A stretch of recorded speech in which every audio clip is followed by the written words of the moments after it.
Welcome back to another episode. We are in the Open Ultra League, and we are going to be running this team with a Shadow Charizard and Swampert with a Poliwrath. So here we have a kind of a favorable matchup. We are doing super effective wing attacks, fast moves, and our opponent potentially has Scold. So we're going to be shielding this. It ends up being the Dynamic Punch. So they did get the shield from us, which is good for them. They switch into the Ampharos. We counter swap into the Swampert.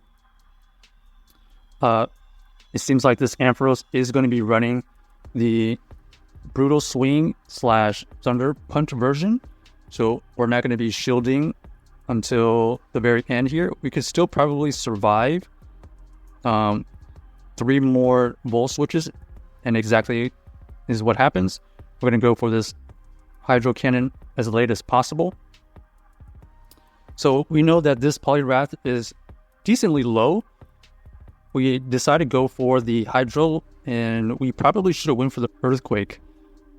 Our opponent ends up switching out of that situation and switching into their Shadow Venusaur, but we have the Shadow Charizard to counter that, and they go for the Hail Mary Sludge Bomb.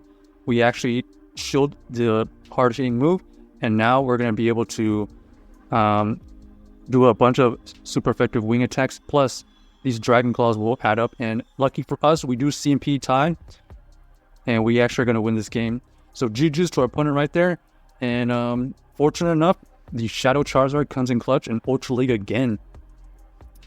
I would say this team here is fairly budget friendly. You don't need a super high level Poliwrath. I believe the Poliwrath right now is a level 40. So if you're looking for a more budget friendly team, I believe this is one of them. The Shadow Charizard is not anything too crazy. The Swampert, people should have that by now. If you don't, you can look to even trade for one. And then the Poliwrath, we just had one, but we did have a community day for it, so people will have those available. Like I said, mine's not even rank 1. It was basically a Poliwrath that we built in the past. So it is like level 40. And so this whole team here is under level 40. So in my opinion, that's pretty budget friendly for Ultra League team. As in general, Ultra League is filled with a bunch of XLs and really expensive legendaries. So this is a good opportunity if anybody is just trying to mix it up in Ultra League to use this team here. Back to the game here. This Shadow Dragonite is a huge problem for our team. It won CMP versus our Charizard, so we lost that advantage. And they were smart enough to switch out and catch a Dragon Claw. So we're in a really bad situation right now because we don't have energy to throw.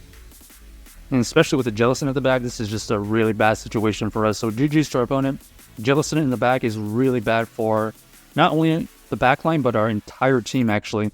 Our entire team is relatively weak to a Jellicent. But up until now, we haven't seen too many Jellicents floating around. So I would say this team that we're using now is viable until you see more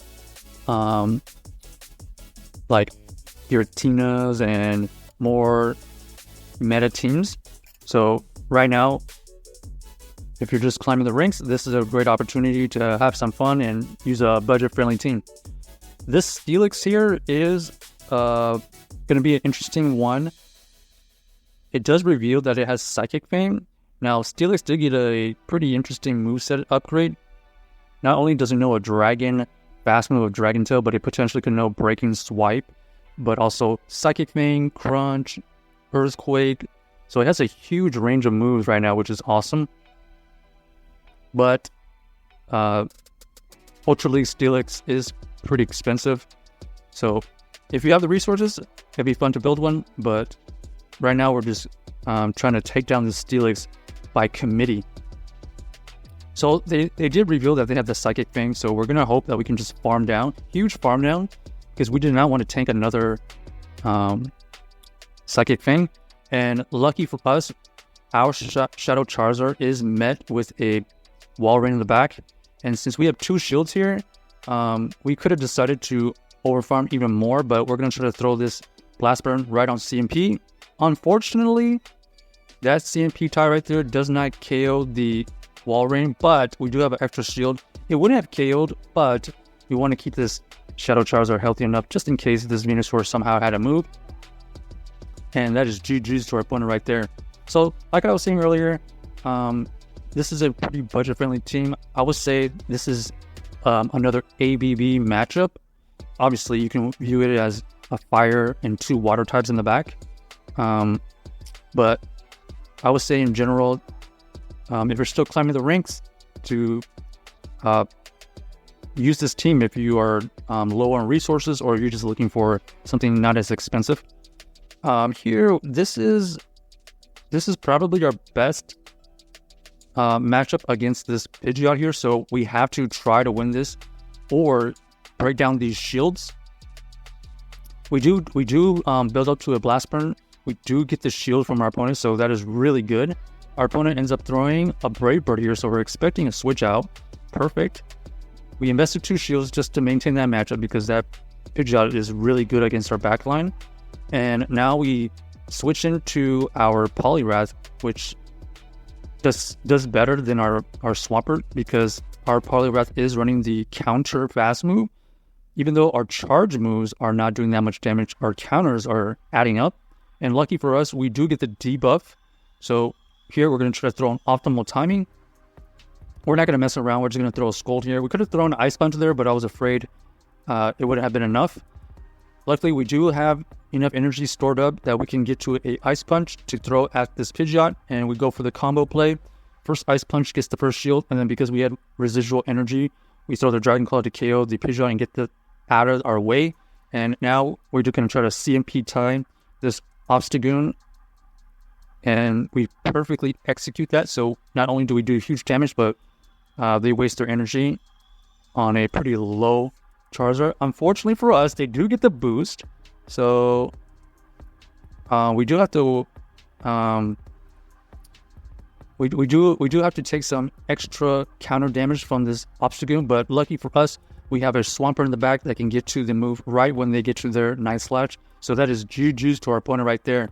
Wiggle our way out of some sticky situations. What do they end up having there?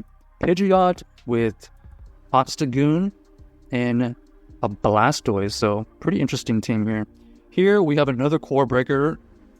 Unfortunately for us, this Charizard is probably our best situation to take down this Tapu Fini.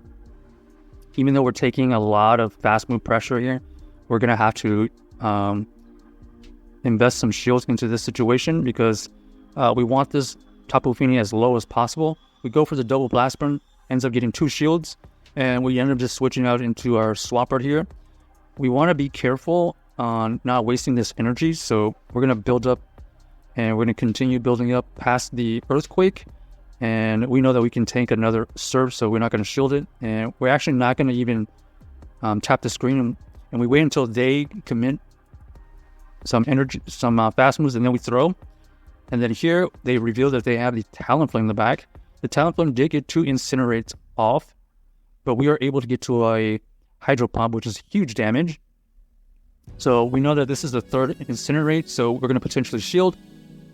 We show the correct Brave Bird. They end up switching out into the Registeel. This Registeel is going to take a long time to get to the Zap Cannon, so we're going to throw the Scold immediately. We do get the debuff. Here we're going to try to catch a move. We don't quite catch the initial move, but we force them to use energy because then they realize that they have to throw energy anyways. So that was huge. We're going to farm up a little bit of energy. We're going to throw the Scold here, and it should take out this Registeel no problem. And then luckily for us, this Talonflame is energy dry, and so we're going to be able to get to another Ice Punch here in the back. So GG's to our opponent right there. Lucky for us that they end up throwing a Brave Bird first, and we shielded it correctly so we can win the game. Let us know about this team and hope you enjoy the video.